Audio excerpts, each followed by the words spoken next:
Alhamdulillah wassalatu wassalamu ala Rasulillah wa ala alihi wa sahbihi wa mawalah wa la hawla wa la quwwata illa billahi wa ba'du. Alhamdulillah, segala puja dan puji hanya milik Allah Subhanahu wa taala. Salawat dan juga salam kita hadiahkan kepada Rasul kita Nabi besar Muhammad sallallahu alaihi wa ala alihi wasallam. Kita lanjutkan kajian tafsir daripada surah Al-Baqarah. Kita masuk ayat ke-40 dan seterusnya. A'udzubillahi minasyaitonirrajim. Bismillahirrahmanirrahim. Ya bani Israil adhkuru ni'mati allati an'amtu 'alaikum wa aufu bi ahdi ufi bi ahdikum wa iyaya farhabun. Wahai Bani Israel, ingatlah nikmatku yang telah aku anugerahkan kepada kalian, dan penuhilah janjimu kepadaku, niscaya aku penuhi janjiku kepada kalian, dan takutlah kepadaku saja. Inilah ayat yang pertama kali membuka kisah lembaran Bani Israel. Karena dalam surah Al-Baqarah ini paling banyak menceritakan tentang kisah Bani Israel dan juga orang-orang Yahudi. Beda dengan surah Al-Imran. Kalau surah Al-Imran lebih ke membahas orang-orang Nasrani.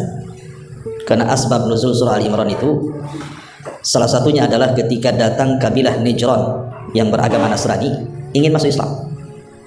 Tapi kemudian mereka berdialog lebih dahulu tentang siapa Isa, ibundanya, dan juga soal ketuhanan. Maka turunlah surah Al-Imran 1 sampai ke hampir 100 ayat. Tapi surah Al-Baqarah ini lebih banyak bicara tentang orang Yahudi. Umumnya bicara soal Bani Israel, karena harus dibedakan Bani Israel dengan Yahudi. Yahudi itu bagian daripada Bani Israel, tapi Bani Israel bukan Yahudi. Karena Bani Israel itu kumpulan dari 12 kabilah, salah satunya Yahudi. Jadi setiap Yahudi adalah Bani Israel, tapi tidak setiap Bani Israel ya Yahudi. Malam ini kita akan berkisah tentang Bani Israel. Ma'asyiral muslimin yang dimuliakan Allah Subhanahu wa taala. Dari mana kita bermula dari kisah Bani Israel ini? Al-Quran menyebut kalimat Bani Israel ini sebanyak 43 kali. Yang 41 kali lafadznya Bani Israel, dan yang 3 kali dimufradkan, lafadznya hanya Israel saja. Jadi jumlah secara keseluruhan dalam Al-Quran Allah menyebut kalimat Bani Israel 43 kali, dan tersebar di beberapa surat dalam Al-Quran, seperti surah Al-Baqarah, surah Al-Imran, surah Al-Ma'idah, surah Al-A'raf, Yunus, Al-Isra, dan lain sebagainya. Ma'asyiral muslimin, jamaah sekalian yang dimuliakan Allah Subhanahu wa taala. Al-Quran paling banyak mengkisahkan Bani Israel. Kaum yang paling banyak dikisahkan itu adalah Bani Israel. Padahal umat-umat para nabi itu banyak. Umpamanya kaum Ad, umatnya Nabi Hud.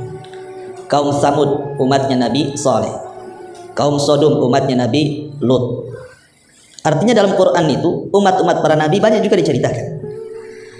Tetapi khusus umat Nabi Musa alaihi salatu wassalam, Bani Israel, itu paling banyak dibicarakan. Jadi kisah Bani Israel ini hampir menyeluruh dalam Al-Quran. Artinya bahwa nabi yang paling banyak dibicarakan dalam Al-Quran itu adalah Nabi Musa, sebagai nabi daripada Bani Israel.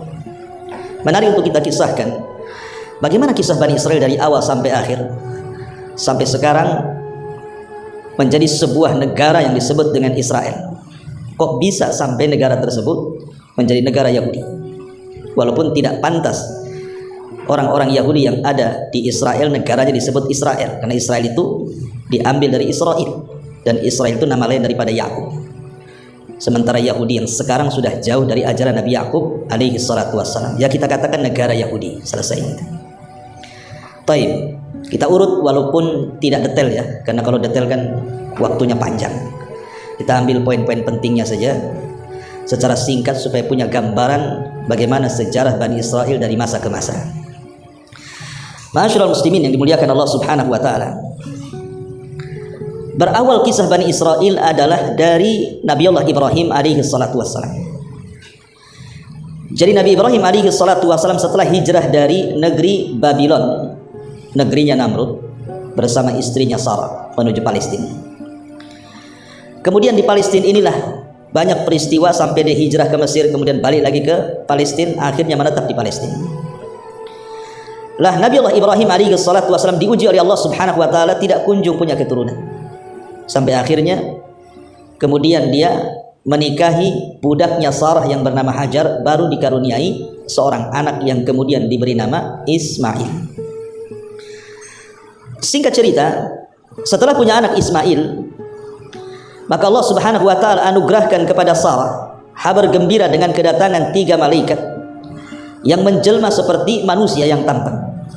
Kemudian menghabar gembirakan kepada Ibrahim bahwa istrinya walaupun sudah tua dan dianggap mandul, telah dihabar gembirakan Allah akan memiliki keturunan. Sempat ketika itu istrinya Ibrahim, Sarah ini tertawa, fadhahikat, begitu dalam Quran, tertawa.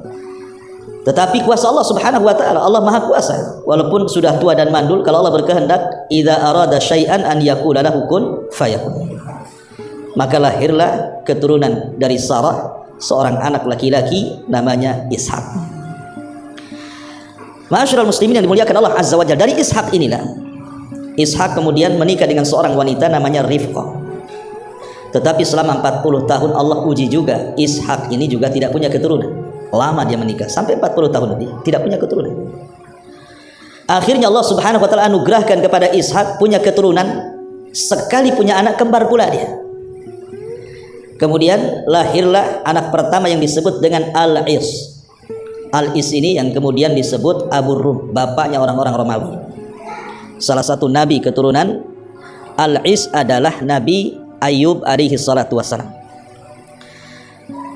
Kemudian setelah Al-Is pun akhirnya kemudian Nabi Allah Ya'qub, Nabi Allah Ishak alaihi salam kemudian dikarunia lagi anak keduanya. Jadi beruntun, namanya anak kembar satu perut. Pertama keluar Al-Is, rupanya ada lagi anaknya dari Rifqah ini, rupanya keluarlah Ya'qub. Disebut Ya'qub karena Ya'qubu dalam bahasa Arabnya, karena dia menyusul abangnya, menyusul keluar, itu dalam bahasa Arab disebut Ya'qub namanya. Maka lahirlah Ya'qub. Ya'qub inilah yang kemudian bapaknya seluruh Bani Israel, karena Ya'qub itu memiliki nama lain yang disebut dengan Israel. Dan itu disebutkan di dalam Al-Qur'anul Karim. Allah mengatakan dalam surah Ali Imran ayat 93, kullu ta'ami kana hillal li bani Israil illa ma harrama Israilu ala nafsi min qablu an tanzilat Taurah qul fa'tu bit Taurati fatluha in kuntum shadiqin. Semua makanan adalah halal bagi Bani Israel melainkan makanan yang diharamkan oleh Israel, maksudnya Yakub, untuk dirinya sendiri sebelum Taurat diturunkan. Katakanlah jika kamu mengatakan ada makanan yang diharamkan sebelum turun Taurat, maka bawalah Taurat itu lalu bacakan jika kalian memang orang-orang benar. Di sini Allah mengatakan semua makanan halal bagi Bani Israel kecuali yang diharamkan oleh Israel. Siapa Israel di sini? Nabi Yakub. Dari antara asbab nuzul ayat ini, Nabi Yakub itu terserang penyakit namanya irkun nisa. Irkun nisa itu arti penyakit saraf. Jadi capek-capek dari atas kepala sampai kaki, pegal-pegal bahasa kita, tidak bisa sembuh. Akhirnya datangkan tabib atau dokter. Kemudian kata dokter disarankan untuk tidak makan daging unta. Sejak itu Nabi Yakub mengharamkan memakan daging unta. Nabi Yakub mengharamkan bagi dirinya memakan daging unta karena faktor kesehatan. Tapi kemudian seluruh anak-anaknya juga ikut-ikut mengharamkan memakan daging unta. Padahal tidak ada halangan bagi mereka kan, karena ihtiram kepada ayahnya mengharamkan tidak mau makan daging unta. Ikut-ikut pula anak-anaknya. Sejak itu dari kebiasaan turunan daripada Yakub, mereka tidak mau makan daging unta dan mereka haramkan. Mereka tidak tahu bahwa Yakub tidak mau makan daging unta itu karena faktor kesehatan. Makanya di sini Allah mengatakan setiap makanan adalah halal bagi Bani Israel, baik unta atau yang lainnya, kecuali yang diharamkan oleh Israel, maksudnya Yakub. Itu sebelum diturunkan Taurat. Tapi setelah diturunkan Taurat tidak ada yang mengharamkan unta. Tapi Bani Israel menganggap bahwa daging unta itu haram bagi mereka. Kemudian mereka mereka bahwa itu ada dalam Taurat. Makanya Allah mengatakan kalau memang ada dalam Taurat, datangkan Taurat itu. Bacakan di mana itu keharaman daging unta ini kalau kalian termasuk orang-orang yang benar. Syahidnya di sini kalimat kecuali yang diharamkan Yakub atau Israel. Maka Yakub itu nama lain daripada Israel. Berarti turunan Yakub disebut Bani Israel. Baik, sampai di sini paham? Lanjut. Masyaallah muslimin yang dimuliakan Allah Subhanahu wa taala. Lah, kemudian Yakub dari Palestina hijrah ke Haran di Irak sana, berjumpa dengan pamannya namanya Laban. Karena ada perselisihan antara dia dengan Al-Is abangnya. Maka dia pun hijrah dari Palestina ke Haran, bekerja menjadi penggembala kambing kepada pamannya namanya Laban. Laban ini punya dua putri. Satu namanya Rahil dan yang kedua namanya Lia. Rahil dan Lia. Rupanya Yakub ini jatuh cinta dengan Rahil. Kemudian meminta kepada Laban supaya menikahi Rahil. Tapi pamannya Laban mengatakan, boleh kau menikahi putriku, tapi syaratnya kau bekerja 7 tahun kepadaku, baru setelah 7 tahun kau nikah dengan dia. Akhirnya demi mengejar wanita, laut seberang, gunung kudaki, kan gitu bahasanya ya. Dia pun bekerja selama 7 tahun. Setelah jatuh tempo mau menikah dengan Rahil, tiba-tiba Laban tidak merestui pernikahan Yakub dengan Rahil, malah ditawarkan kakaknya Lia. Alasannya apa? Karena di zaman itu ada syariat tidak boleh menikah dengan adik kalau kakak belum menikah. Dan syariat itu juga rupanya ada di sebagian daerah kan. Kalau kakaknya belum nikah, tidak boleh adiknya nikah. Nah, rupanya ini juga syariat zaman dulu tuh. Masih dipakai zaman sekarang. Padahal syariat itu sudah diubah dengan syariat Islam, masih juga dipakai adat gitu ya. Akhirnya dengan terpaksa walaupun tidak cinta, Yakub menikah dengan Lia. Kemudian dia ngomong lagi sama pamannya, aku kan pengen Rahil, masa kau nikahkan aku dengan dia? Kata pamannya, nggak apa-apa, kau ingin Rahil, kau harus bekerja lagi 7 tahun lagi, 14 tahun, baru dia mendapatkan wanita idamannya. Di zaman itu belum diharamkan berpoligami dengan menggabungkan 2 saudari, tapi dalam Islam tidak boleh berpoligami dengan menggabungkan 2 saudari dalam Islam, kecuali kalau meninggal, seperti Utsman ibn Affan menikah dengan Ruqayyah putri Nabi. Kemudian putri Nabi Ruqayyah meninggal, baru dinikahkan oleh Rasul dengan adiknya Ummu Kulthum. Artinya setelah meninggal nggak apa-apa, tapi kalau masih hidup tidak boleh menggabungkan. Tapi syariat dulu boleh. Yakub pun punya 2 istri dari satu ayah kan, Rahil dan Lia. Akhirnya kemudian Allah Subhanahu wa taala takdirkan dari Lia inilah lahir beberapa putra. Pertama Ruben. Ingat ya, kisah Nabi, kisah Bani Israel itu kebanyakan diambil dari perjanjian lama dan perjanjian baru, dari Taurat dan Injil. Sebab setelah wafatnya Musa, Quran tidak pernah menjelaskan. Hadis-hadis juga tidak ada menjelaskan kisah bagaimana kelanjutan kisah Bani Israel. Sehingga referensi kita itu hanya bisa mengambil dari kisah-kisah Israiliyat. Yang bertentangan kita buang, yang tidak bertentangan kita tidak benarkan secara mutlak, dan kita tidak mendustakan secara mutlak. Yang jelas Rasulullah SAW mengatakan, hadithu am Bani Israel wala haraj. Tidak mengapa ceritakan tentang kisah Bani Israel selama tidak bertentangan ya. Jadi dari Lia ini lahirlah satu Ruben, yang kedua Syamun, yang ketiga Lawi, yang keempat Yahuda atau nanti turunnya disebut Yahudi, kemudian Yasakir, kemudian Zabulun. Zabulun ini 5 putra berarti ya, Ruben, Syamun, Lawi, Yahuda, Yasakir, Zabalun. Nah, dari Lia. Allah takdirkan Rahil ini tidak kunjung punya anak. Akhirnya kemudian dia hadiahkan, dia punya budak si Rahil ini, namanya Bilha, dihadiahkan kepada suaminya, gauli budaknya.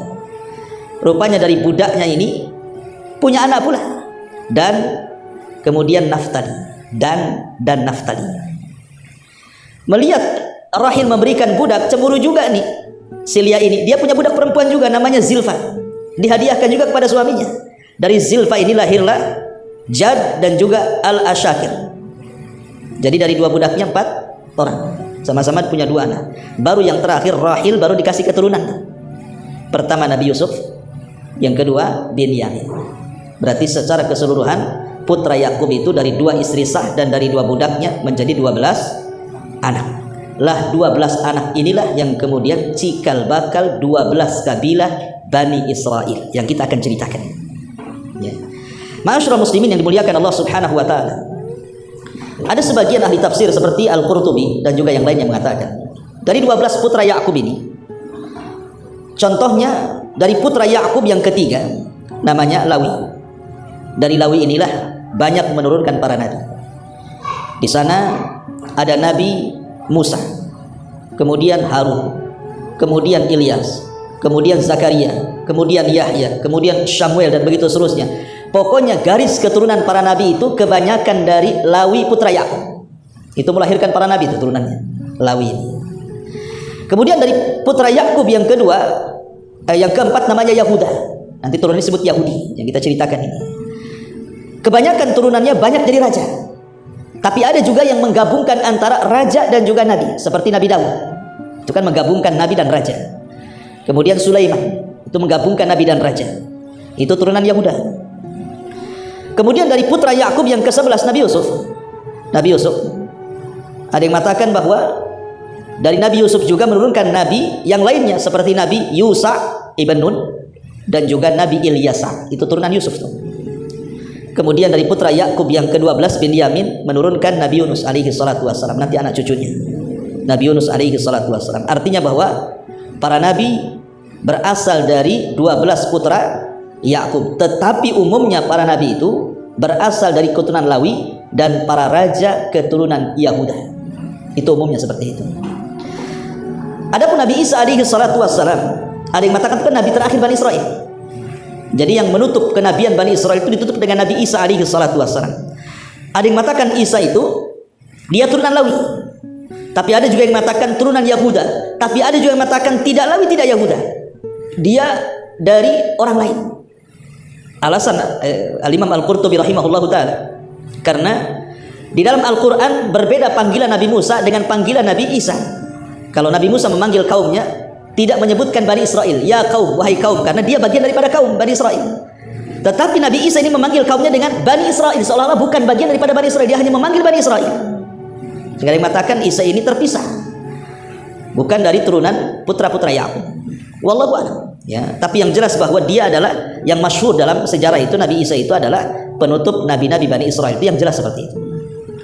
Baik, setelah kita tahu bahwa Nabi Yakub ini punya 12 anak yang sudah saya sebutkan namanya, maka dari keturunan 12 anak itulah yang kemudian Allah Subhanahu wa taala katakan wa qata'nahum 12 asbatan umama. Dalam surah Al-A'raf ayat 160 Allah katakan, dan kami bagi mereka ke dalam 12 suku yang masing-masing berjumlah besar. Jadi 12 suku ini semua nanti jadi kabilah besar-besar itu semuanya yang disebut dengan Bani Israel. Ma'asyiral muslimin yang dimuliakan Allah Subhanahu wa taala. Kemudian juga saya ingin terangkan, istilah Quran itu biasanya menyebut 3 kata. Pertama ahli kitab. Seperti Allah mengatakan kul ya ahlal kitab. Katakan wahai ahli kitab. Kemudian yang kedua bahasa kalimat Bani Israel seperti yang ayat kita bahas ini, ya Bani Israel. Kemudian juga terkadang disebutkan kalimat Yahudi.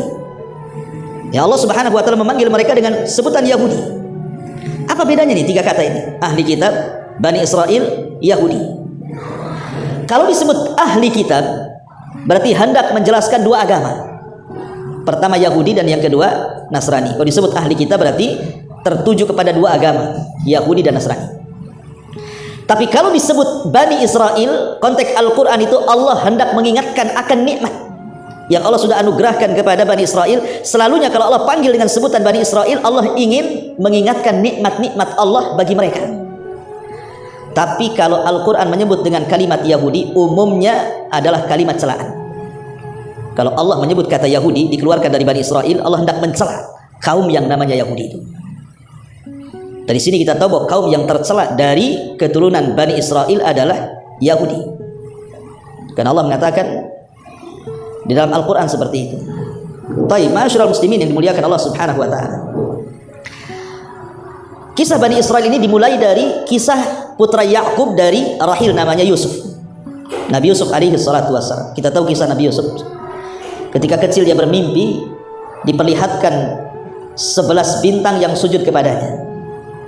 Kemudian bapaknya mengatakan, jangan kau ceritakan kepada saudaramu, nanti ditafsirkan macam-macam, mereka pun akan dengki kepadamu. Tapi yang namanya anak-anak ya tetap aja diceritakan kan, itu namanya Yusuf anak-anak. Akhirnya kemudian saudara-saudaranya ini, khususnya yang 10, karena yang 11 ke 11 itu Benyamin tuh saudara kandung, dan mungkin Hasan. Yang Hasan itu 10 saudaranya. Mulailah merencanakan sesuatu. Karena Nabi Yusuf itu memang anak yang paling dicintai Yakub di antara anak-anak yang lainnya. Tentu ada alasan kenapa Yakub lebih mencintai Yusuf dibandingkan yang lainnya. Karena ketika hijrahnya Yakub dari Haran kembali ke Palestina, Allah takdirkan ibunda Nabi Yusuf ini meninggal, Rahil ini, sementara Yusuf masih kecil. Sehingga Nabi Yakub ini berposisi sebagai bapak juga sebagai ibu, otomatis diberikan perhatian lebih. Itulah yang membuat Hasan istri yang lainnya. Kenapa kemudian Nabi Yakub lebih mencintai Yusuf, tidak mencintai anak-anak mereka? Kemudian Hasan istri yang lain itulah ditanamkan sama anak-anaknya. Maka anak-anaknya pun ikut Hasan akhirnya, dan ingin mencelakakan Nabi Yusuf karena selalu dilebihkan oleh ayahnya. Sebenarnya itu masalah fitrah kan, masalah kecintaan ini tidak bisa adil ya Pak. Antum punya anak 5, tidak semuanya antum bisa mencintai mereka sama rata 100% kan. Mesti salah satunya antum suka dan yang lainnya antum tidak suka. Mungkin yang satu ini karena cerdas, soleh, lebih senang kita sama dia dibandingkan yang lainnya kan. Mungkin yang satunya nakal luar biasa, akhirnya malas kita kan. Itu fitrah, tidak bisa. Sebagaimana orang berpoligami juga, membagi kecintaan itu boleh tidak adil. Karena Nabi juga tidak adil dalam memberikan kecintaan, dia lebih mencintai Aisyah dibandingkan istri yang lainnya kan. Itu masalah hati. Tapi itu pula yang kemudian menjadi Hasan 10 saudaranya yang berakhir dengan mencemplungkan Yusuf ke dalam sumur, kemudian diambil para pedagang, dijual pula ke Mesir. Kemudian yang membeli Allah sudah takdirkan Lauhil Mahfud, seorang pejabat Mesir yang sangat besar, Al-Aziz. Kemudian dirambut dan menjadi anak angkatnya. Singkat cerita, banyaklah peristiwa-peristiwa kalau kita cerita Nabi Yusuf kepanjangan. Singkat cerita, akhirnya Nabi Yusuf pun setelah banyak masa dilalui sampai di penjara karena kasus dia tidak mau melayani Zulaiha, tapi kemudian Allah berikan kecerdasan takwil mimpi. Kemudian dia pun menakwilkan mimpi sampai satu hari raja bermimpi aneh, ditakwilkan Nabi Yusuf.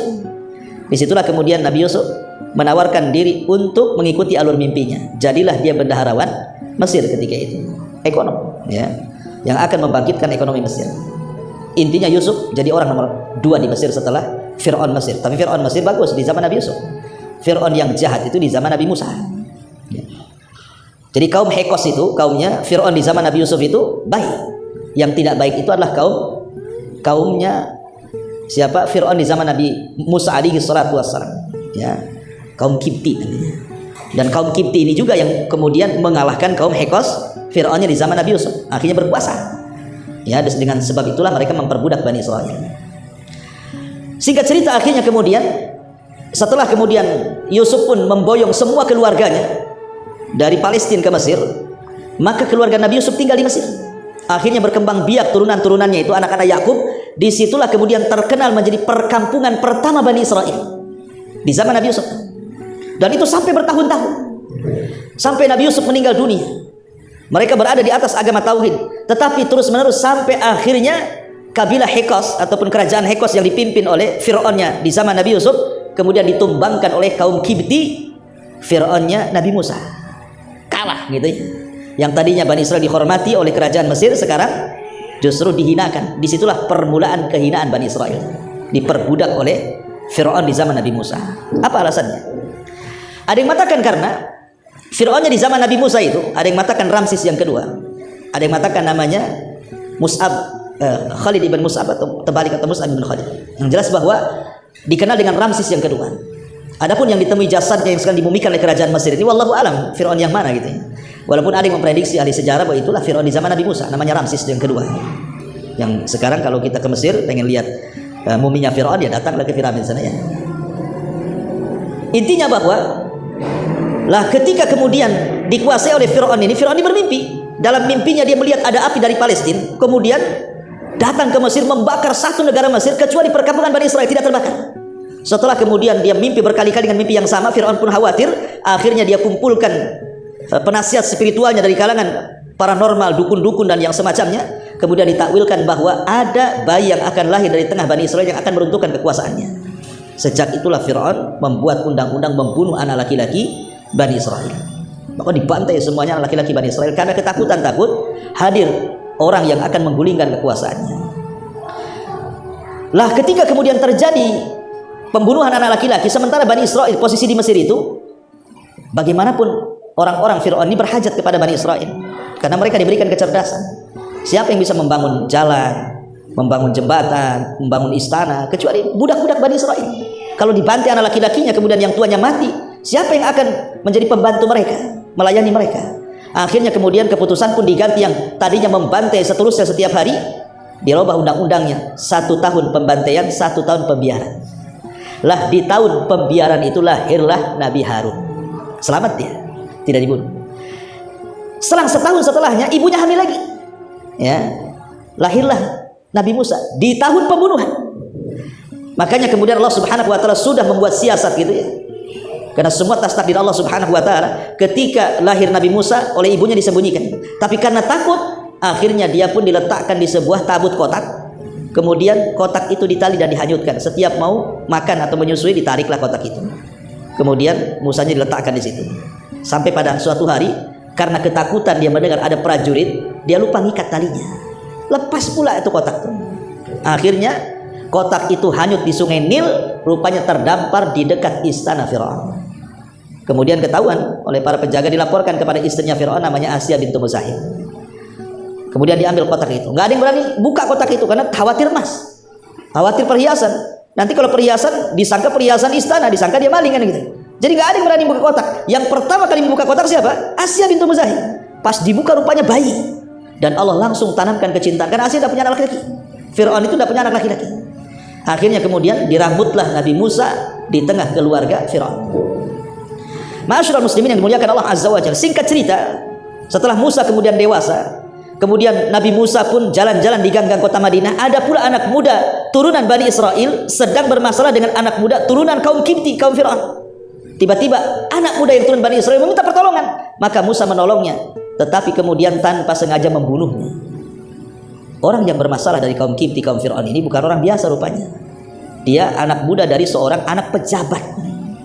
Ya, beda berurusan dengan anak pejabat dengan berurusan anak tukang ojek, ikhwan. Kalau urusannya sama orang kecil selesai lah kan itu. Kalau disumpal pakai duit selesai, nggak usah diteruskan kasusnya. Kalau sama pejabat nggak bisa. Ya, cari siapa pembunuhnya. Maka ketika itu belum ada yang ketahuan siapa pembunuhnya.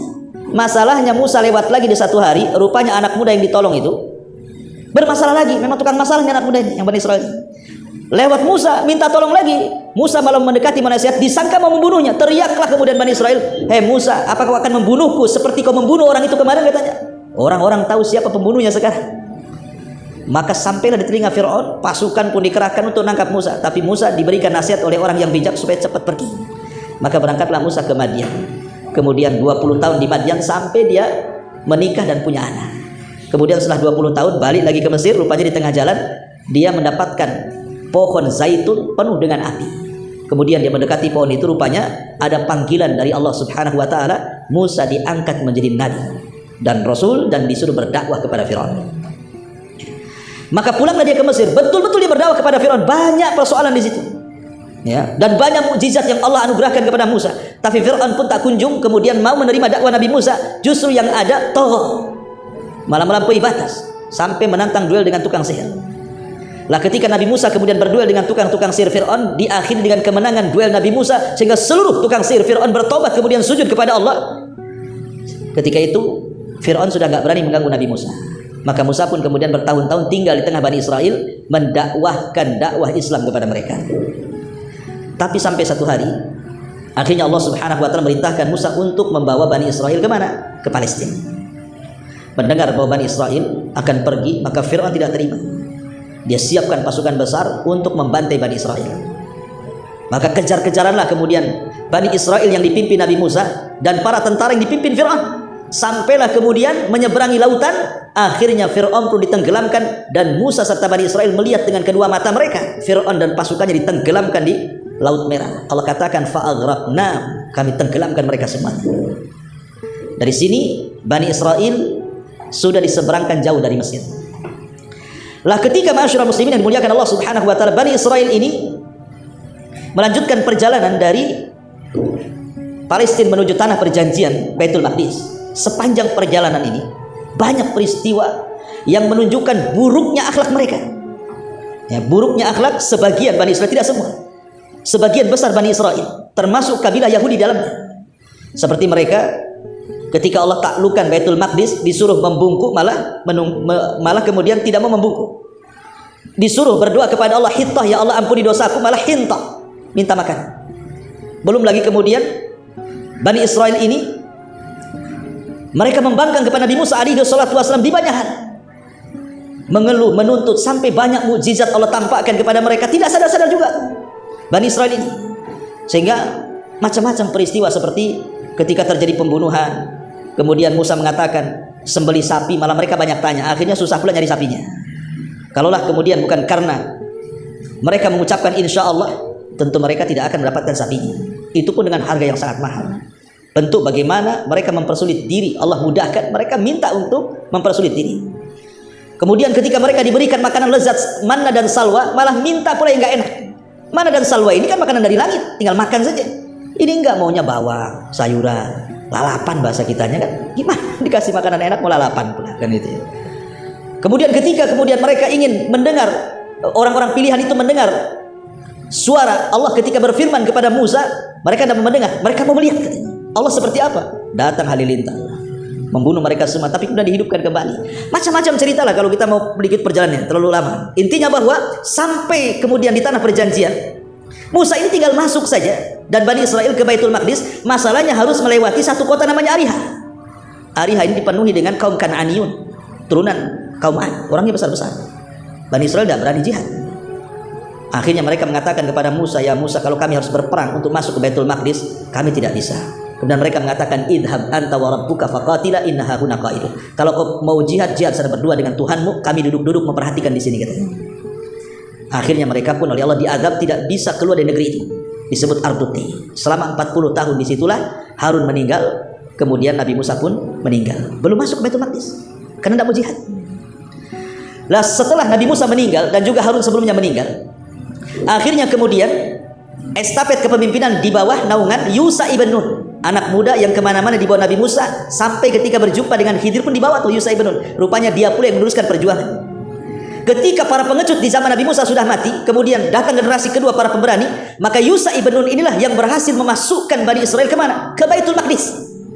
Yang Nabi Musa tidak bisa, Yusha ibn Nun bisa.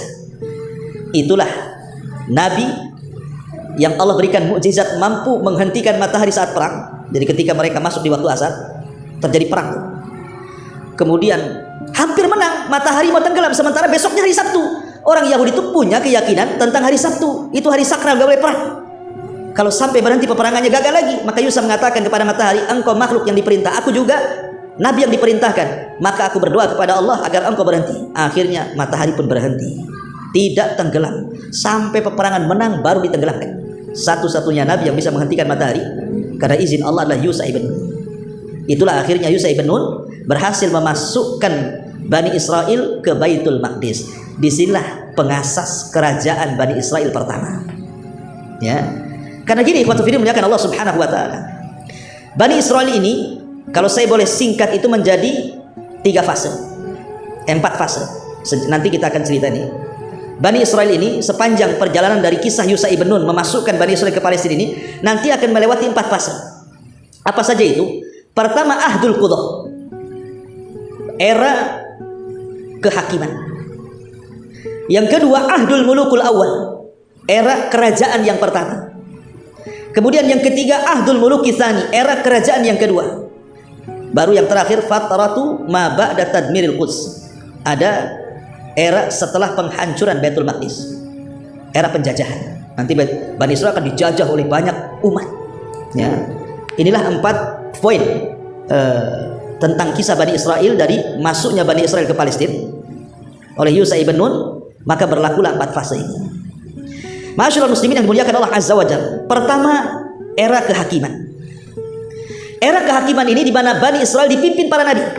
Jadi yang memimpin Bani Israel itu para nabi. Dan yang pertama adalah Yusha ibn Nun yang memimpin mereka. Makanya di dalam Injil, dalam perjanjian lama itu, di situ ditulis tentang kitab hakim-hakim namanya. Di mana hakim-hakim ini maksudnya para nabi, itulah yang memerintahkan 12 kabilah dari turunan Yakub yang disebut Bani Israel tadi. Jadi dipimpin, para hakim dipimpin para nabi. Ada yang mengatakan sekitar 350 tahun, ada yang mengatakan sekitar 1000 tahun dipimpin para nabi. Ya. Ma'asyiral muslimin yang dimuliakan Allah Subhanahu wa taala, sampai pada waktunya. Karena banyaknya penyimpangan, banyaknya pertikaian, banyaknya kekufuran, banyaknya permusuhan antar kabilah dari 12 kabilah itu. Jadi susah untuk disatukan. Ya. Belum lagi kemudian mereka berani kepada para nabi. Makanya Bani Israel itu dikenal sebagai pembunuh para nabi. Pokoknya datang nabi saja tidak cocok dengan hawa nafsunya, dibunuh tuh. Itu diantara peranginya orang-orang Yahudi Bani Israel itu. Pokoknya tidak cocok saja nabi, bunuh. Sampai satu hari itu ada 70 nabi dibantai mereka. Sehingga sulit untuk disatukan. Sangat sulit untuk disatukan. Dari situlah kemudian mereka pun meminta supaya nabi yang terakhir yang memimpin mereka namanya Samuel meminta kepada mereka, kami tidak mau dipimpin para nabi, tapi kami mau dipimpin seorang raja. Karena ketika itu banyak pertikaian, permusuhan sehingga melemahkan Bani Israel dan mereka diserang oleh kaum dari luar, oleh tentara Jalut. Ya. Karena mereka kemudian dijajah oleh orang luar sehingga mereka bercerai-berai. Akhirnya mereka minta kepada Nabi Samuel untuk diangkat seorang raja yang kuat bisa mengalahkan Jalut. Samuel pun kemudian memberikan solusi kepada mereka bahwa ada anak muda tapi miskin namanya Tolut. Mau kalian jadi saya tunjuk Tolut? Mereka nggak mau karena Tolut orang miskin. Kami loh orang banyak orang kaya, kenapa mesti dia katanya. Tetapi kata Nabi Samuel, walaupun demikian Tolut itu dilebihkan kemampuan, pengetahuan dan juga fisik. Kemudian akhirnya malaikat pun yang tabut yang tadinya diambil oleh Jalut diambil lagi oleh malaikat, kemudian diserahkan kepada Tolut. Dari situlah Bani Israel setelah mengetahui tabut ada di tangan Tolut, baru mereka mengakui Tolut sebagai raja mereka. Karena mereka meyakini kalau tabut berada di tengah-tengah mereka, setiap peperangan menang. Tabut itu kotak yang dulu Musa diletakkan di situ, dihanyutkan. Lah itu tabut namanya. Kotak itu berisi tongkatnya Nabi Musa, bajunya Nabi Musa, peninggalan Nabi Harun ada di kotak itu. Dan mereka yakini siapapun yang berperang membawa kotak itu menang. Lah Tolut sekarang punya kotak itu yang tadinya direbut Jalut, diambil malaikat, diserahkan ke Tolut. Akhirnya mulailah mereka berjihad bersama Tolut melawan Jalut. Ya. Dibawalah pasukan besar ribuan. Tapi kemudian diuji ketika melewati sungai, jangan minum banyak-banyak, malah minum banyak-banyak. Rupanya yang tersisa dari pasukan itu cuma 314 orang. Lah di antara pasukan itu ada yang paling muda namanya Daud. Perang di zaman itu kan tidak langsung perang, ada sistem mubarozah namanya, sistem adu tanding. Mana jagoanmu? Ini jagoan gua. Rupanya Jalut sendiri jagoannya, menantang tentara Tolut. Tidak ada yang berani melawan Jalut. Siapa yang berani melawan Jalut? Ya, pegulat hebat, pembunuh, takutlah tentaranya Tolut. Akhirnya Tolut mengiming-imingi siapa yang bisa mengalahkan Jalut, dia akan menikah dengan putriku dan akan mewarisi tahtaku. Tidak ada juga yang mau. Ya, buat apa menikahi putrinya? Kemudian mewarisi tahtanya kalau harus mati pula di tangan Jalut. Kalau mati kapan nikahnya? Mati lawan Jalut. Ya. Tapi Nabi Daud ini memang sudah Allah takdirkan, yang paling kecil, yang paling muda dia berani. Karena Daud itu diberikan keahlian suka melempar ketepel serigala yang hendak memangsa kambing-kambingnya dan selalu tepat dan mati. Jadi dia pelempar batu. Sekali dilempar batu saja kena kepalanya, matilah si Jalut itu. Akhirnya bertakbir tentara Tolut dan bisa mengalahkan tentara Jalut. Ya. Sejak itulah kemudian Tolut, Nabi Daud menikah dengan salah satu putri Tolut. Lah karena Daud semakin dikenal oleh masyarakat, Tolut ini hasad, berusaha ingin membunuh Nabi Daud gitu ya. Jangan sampai kemudian diserobot kekuasaannya kan itu. Karena kalau orang berkuasa untuk jatuh itu sulit, ikhwan. Sangat sulit. Orang kalau sudah berkuasa kemudian diberhentikan kekuasaannya udah bisa. Harus ada 7 periode, 8 periode lagi ke depannya kan. Kalau bisa kan itu. Karena namanya sebuah kekuasaan itu sebuah kehausan. Haus orang itu kalau jabatan itu mau fitnah. Sama dengan harta juga fitnah. Sudah dapat yang diinginkan pengen lagi hartanya. Sudah dapat dengan pengen lagi terus seperti itu. Jabatan juga seperti itu. Kalau bisa jangan dihentikan sampai mati. Lah Tolut itu seperti itu. Hasad kepada Daud padahal itu menantunya kan begitu ya. Tapi di ujung hayat Tolut pun kemudian tobat, mengakui kesalahannya. Ketika Tolut meninggal, maka sebagaimana janjinya Daud harus jadi raja. Maka inilah berubah dari era kenabian menjadi era kerajaan. Dimulai daripada Tolut, kemudian Daud. Dan Daud ini satu-satunya yang menggabungkan 2 karunia Allah di tengah-tengah Bani Israel. Pertama, dia seorang raja plus juga nabi. Hampir tidak ada kalau Bani Israel nabi saja, raja saja. Dia pula menggabungkan tuh, raja plus nabi. Makanya kekuasaan Nabi Daud kuat sekali. Bani Israel suka dengan Nabi Daud. Tidak ada yang mencela Nabi Daud. Biasanya kalau datang Nabi dulu. Enggak. Satu Bani Israel cinta dengan Nabi Daud. Barulah Bani Israel itu jadi kuat di tangan Daud alaihi salatu wassalam. Tapi sayang Daud pun harus meninggal. Kemudian tahta turun kepada Nabi Sulaiman. Lebih kuat lagi Bani Israel. Karena Nabi Sulaiman Allah berikan mukjizat yang tidak diberikan kepada para nabi yang lainnya. Lebih hebat lagi Bani Israel. Masalahnya ketika kemudian Nabi Sulaiman meninggal dunia, maka inilah yang terjadi. Mulailah melemahnya Bani Israel. Maka masuk era yang ketiga, era kerajaan kedua. Karena ketika itu Nabi Sulaiman ini kan mewarisi tahtanya kepada anaknya namanya Ruhbuam ibn Sulaiman. Ruhbuam ibn Sulaiman ini yang mewarisi tahta ayahnya Nabi Sulaiman. Masalahnya dia tidak sekuat bapaknya. Tidak sekuat bapaknya, tidak disukai oleh beberapa kabilah Bani Israel. Akhirnya pecahlah Bani Israel menjadi dua kerajaan. Ya. Lah, putra Sulaiman, Ruhbuam ibn Sulaiman ini hanya didukung dua kabilah. Ada yang mengatakan yang mendukung dua kabilah. Pertama, kabilah Yahuda. Itulah yang mendukung. Dan yang kedua, kabilah Binyamin. Jadi hanya dua saja, kabilah Binyamin dan kabilah Yahuda yang mendukung putra Sulaiman ini, Ruhbuam ibn Sulaiman ini. Sementara 10 kabilah ini tidak mendukung, buat kerajaan sendiri yang dipimpin oleh Yurbuam ibn Nubat. Yurbuam ibn Nubat itulah raja yang kedua. Jadi kalau Ruhbuam ibn Sulaiman ini dia mendirikan kerajaan yang disebut dengan kerajaan Yahudi. Kerajaan Yahudi yang ibu kotanya Yerusalem. Ya. Ada yang mengatakan begitu. Jadi kerajaan Israel atau kerajaan utara itu dipimpin oleh Yurbuam bintu Nubat dari 10 suku atau 10 kabilah dengan Samaria sebagai ibu kotanya.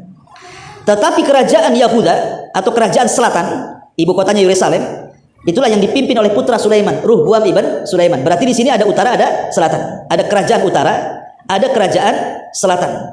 Lah, yang kerajaan selatan inilah yang dipimpin oleh putranya Sulaiman. Cuman 2 kabilah Yahuda dan Binyamin itu. Yang 10 kabilah itu dari utara tuh. Lah, karena sudah pecah Bani Israel menjadi 2 kerajaan, masuklah pada era penjajahan. Karena melemah masalahnya. Mereka sangat lemah sekali. Ya, saya simpulkan nih. Baru kita jelaskan. Ya. Jadi era penjajahan ini pertama masuk orang-orang Asyuriyin. Asyuriyin ini orang-orang Babylon. Itulah yang pertama kali menjajah Bani Israel. Setelah Asyuriyin kemudian datang orang-orang dari Mesir. Orang-orang dari Mesir menjajah lagi Bani Israel. Kemudian setelah hengkang orang-orang Mesir, datang lagi orang-orang Babylon Irak. Juga menjajah Bani Israel. Kemudian setelah Babylon berakhir, datang lagi orang-orang Yunani, juga menjajah Bani Israel. Kemudian setelah Yunani, datang lagi dari Mesir lagi, menjajah Bani Israel. Kemudian berakhir dengan dijajah oleh orang-orang Romawi yang mengganti Haikal Sulaiman menjadi dewa-dewa yang ma'ruflah disembah oleh orang-orang Romawi. Bagaimana kisahnya dari penjajahan-penjajahan ini? Tapi masyarakat muslimin yang dimuliakan Allah Subhanahu wa taala, era penjajahan ini kenapa? Karena ketika Bani Israel semakin jauh dari ajarannya, mereka makin kufur, murtad, syirik, sebagainya, membangkang perintah para nabi sebelumnya. Itulah yang menjadi kelemahan Bani Israel. Belum lagi cerai-berai berpecah menjadi 2 negara. Itu yang menjadikan kemudian mereka makin lemah. Masyarakat muslimin yang dimuliakan Allah Subhanahu wa taala, pertama, era penjajahan ini datang orang-orang Asyur. Orang-orang Asyur dari Irak menguasai kerajaan Israel yang di utara. Yang 10 kabilah yang berkumpul dijajah oleh orang-orang Asyur ini. Ada yang mengatakan datang Raja Sarjun yang kedua pada tahun 722 Masehi, sebelum Masehi, dari Irak, kemudian menyerang Palestina dan akhirnya mampu menguasai kerajaan utara Palestina. Lah, kerajaan utara Palestina ini atau yang ibu kotanya Samaria ini hancur, lebur, betul-betul hancur. Bahkan yang 10 kabilah ini hilang begitu saja. Memang betul-betul dimusnahkan rasnya. Sehingga yang tersisa dari keturunan kabilah ini bergabung dengan yang di selatan. Makanya kenapa sekarang tidak ada istilah Bani Israel, yang ada istilah Yahudi. Ya kan? Kenapa? Karena sebagian ras Bani Israel itu mereka dimusnahkan. Yang 10 kabilah itu dimusnahkan. Tinggal sedikit, yang sedikit inilah gabung dengan kerajaan Yahudi. Makanya sampai hari ini mereka disebut Yahudi. Karena suku-sukunya sudah hilang, musnah masalahnya ya. Nah, padahal kita tahu bahwa Bani Israel itu kan dari 12 kabilah, tapi sekarang yang disebut Yahudi. Kita katakan Yahudi kan itu, nggak ada lagi Lawi atau apa, Yahudi. Jadi seolah-olah karena itulah yang mayoritas, yang lain minoritas, bergabung dengan Yahudi sehingga yang minoritas itu gabung kepada yang mayoritas, senangnya ucapan Yahudi semuanya, dianggap Yahudi semuanya, walaupun ada yang bukan keturunan Yahuda kan itu. Ma'asyiral muslimin yang dimuliakan Allah Azza wa Jalla. Sampai kemudian akhirnya datang era Buktun Nasr. Ini yang paling serem, karena Buktun Nasr ini satu di antara raja penguasa dunia. Kata Imam Qatadah, seorang ahli tafsir, mengatakan dunia ini pernah dikuasai oleh 4 raja. Yang maksudnya menguasai dunia ya, bukan menguasai Mesir. Kalau Mesir kan Fir'aun, itu Mesir aja. Tapi ini menguasai dunia, bukan hanya Mesir, tapi dunia dikuasai, dan itu hanya ada 4 raja. Pertama Nabi Sulaiman, yang kedua Dzulqarnain, dua-duanya muslim. Kemudian yang kedua Namrud, dan yang keduanya adalah Buktun Nasr. Inilah Buktun Nasr, inilah Raja Babil yang datang kedua kalinya menghabisi orang-orang Yahudi di Palestina, menghancurkan Palestina sehancur-hancurnya, dan memperbudak Bani Israel sampai dibawa ke mana-mana ya, sampai akhirnya mereka pun berpencar. Ma'asyiral muslimin yang dimuliakan Allah Azza wa Jalla, ketika Babylon dikuasai oleh mereka, tapi Allah takdirkan kemudian orang-orang Buktun Nasr dikalahkan oleh Persia. Ya, jadi Persia nyerang Babylon, kalah Babylon, kemudian dikuasai oleh orang-orang Persia. Lah orang-orang Persia ini, ikhwatu fillah muliakan Allah Azza wa Jalla, berbuat baik kepada Bani Israel. Jadi Bani Israel yang berada di Irak Babylon ini dipulangkan kembali ke Palestina sebanyak 50.000 kurang lebih. Sisanya masih tetap tinggal di Babylon. Tapi masalahnya, ma'asyiral muslimin, mereka ketika kemudian mereka kembali, kemudian Persia kalah dengan Romawi. Akhirnya gantian sekarang Romawi yang menjajah Palestina. Jadi hukum disitulah banyak yang kemudian pergeseran keagamaan, karena banyak situs-situs sejarah seperti Haikal Sulaiman yang dibangun oleh Nabi Daud kemudian diteruskan oleh Sulaiman. Haikal Sulaiman itu maksudnya pondasi Masjidil Aqsa yang sekarang menjadi dongeng orang-orang Yahudi Palestina. Mereka sengaja mengorek di bawah Masjidil Aqsa untuk mencari Haikal Sulaiman. Nanti kalau mau ketemu Haikal itu, maka masjid akan dirobohkan, kemudian mereka akan membangun Haikal itu, dan itulah puncak kejayaan Yahudi yang akan menguasai dunia. Ini dongeng mereka saja. Mereka hendak menguasai Aqsa sebenarnya, membuat cerita di situ ada Haikal Sulaiman, itu saja. Lah di zaman kerajaan Romawi, Haikal itu dihancurkan, kemudian diganti oleh patung Buddha, dewa-dewa orang-orang Romawi itu. Habis situs-situsnya tuh. Memang betul-betul Romawi merubah semua yang ada di situ. Tapi kemudian di zaman inilah lahir Isa bin Maryam. Ketika Romawi berkuasa kala itu, maka lahirlah Isa ibnu Maryam. Lah Isa ini tidak disukai oleh orang-orang Bani Israel. Kenapa? Karena mereka mengharap kalau bisa Isa itu sekuat Raja Tolut yang bisa mengalahkan Jalut kan itu. Kalau bisa sekuat Tolut yang bisa mengalahkan orang Romawi, Isa pula tidak punya kekuasaan, tidak punya power seperti Tolut. Karena memang Isa tidak ditugaskan, itu hanya berdakwah saja. Makanya banyak kemudian orang-orang Bani Israel mereka tidak ikut Isa. Kebanyakan mereka cenderung membenci Isa, terutama orang-orang Yahudi. Sementara yang banyak masuk ke dalam agama Nasrani itu justru orang Romawi. Makanya lihat orang Nasrani berkembang di Eropa kan. Ya, justru orang-orang Eropa yang banyak ikut Nasrani, karena Bani Israel sendiri mereka benci kepada Isa. Sampai bekerja sama untuk membunuh dengan kerajaan Romawi. Kalau bukan karena Allah angkat ke langit, Isa sudah mati itu. Karena ini konspirasi orang-orang Yahudi dengan kerajaan Romawi supaya Isa itu dibunuh. Tapi Allah Subhanahu wa taala angkat ke langit. Ya. Lah saat peperangan antara Romawi dan Persia inilah, kemudian Bani Israel diperbudak lagi oleh Romawi, sebagian mereka itu kan kemudian kemana-mana. Lah ada yang kemudian mereka hijrah atau mencari suaka sampailah ke kota Madinah. Di situ ada kabilah Bani Quraidah, ada kabilah Bani Nadir, ada kabilah Bani Qunaiqa kan itu, dan ada yang tinggal di Khaybar, macam-macam. Nah itulah sejarahnya kenapa Yahudi bisa ada di Madinah di zaman Nabi. Karena ketika kalahnya Persia oleh Romawi, kemudian Romawi menguasai Bani Israel lagi, maka akhirnya mereka kemana-mana. Yahudi ini pencar ke sana kemari, sampailah ke kota Madinah dan Khaybar. Singkat cerita, ma'asyiral muslimin yang dimuliakan Allah Subhanahu wa taala, ketika era Isa sudah nggak ada lagi, ya, maka di tahun 135 Masehi setelah lahirnya Isa bin Maryam, orang-orang Yahudi melakukan pergolakan lain di zaman pemerintah Romawi pada masa Raja Romawi kala itu. Jadi mereka berusaha untuk, ya bahasa kita, menggulingkan, tapi gagal. Berkali-kali mereka hendak memberontak kepada kerajaan Romawi, gagal terus. Sampai akhirnya mereka pun diusir dari Yerusalem. Sejak itulah akhirnya berakhirlah kerajaan Bani Israel. Setelah Isa diangkatnya, sudah tidak ada lagi kerajaan Bani Israel. Karena akhirnya di masa Nabi kan berpencar di mana-mana Yahudi satu dunia. Ada yang di Madinah, ada yang di mana-mana kan. Cuman kebanyakan lari ke kota Madinah. Kenapa? Karena ada kabar dari padri-padri pendeta mereka bahwa di situ akan lahir Nabi akhir zaman yang akan mengembalikan kejayaan mereka. Masalahnya ketika Nabi itu sudah muncul, nggak mau beriman. Kok nabinya orang Arab katanya? Yang kami inginkan itu Nabi turunan Bani Israel. Dari situlah mereka membenci kepada Rasul, memusuhi Rasul, sehingga tidak ada yang masuk Islam di zaman itu. Orang Yahudi kecuali bisa dihitung dengan jari. Beda dengan orang Nasrani, ribuan masuk Islam, tapi Yahudi tidak ada yang masuk Islam. Sampai akhirnya ma'asyiral muslimin yang dimuliakan Allah Azza wa Jalla, kehinaan demi kehinaan di zaman Nabi, sampai terusir mereka dari kota Madinah karena pengkhianatan orang-orang Yahudi kepada Nabi Shallallahu Alaihi Wasallam. Apakah kemudian kehinaan yang Allah timpakan kepada orang-orang Yahudi di masa sampai masa Nabi SAW diusir saja? Tidak. Bahkan setelah Nabi Shallallahu Alaihi Wasallam meninggal, dan Yahudi juga di mana-mana, ikhwatu fillah dimuliakan Allah Subhanahu Wa Taala. Kita tahu bahwa di zaman modern Yahudi juga tidak luput dari siksaan negara-negara. Contoh umpamanya di Eropa. Di Eropa, yang ketika itu Eropa di bawah kekuasaan Nasrani Inggris. Ya. Jadi pada tahun 1298 Masehi, Raja Edward yang pertama, Raja Inggris itu yang beragama Nasrani, itu mengusir seluruh orang-orang Yahudi dari Inggris. Kalau tidak dibantai, akhirnya mereka pergi. Ya. Kemudian di Perancis, ya, pada tahun 1582 Masehi, Raja Louis yang ke-9 juga sama menyiksa dan mengusir mereka semuanya dari Perancis. Tidak boleh ada orang Yahudi di Perancis.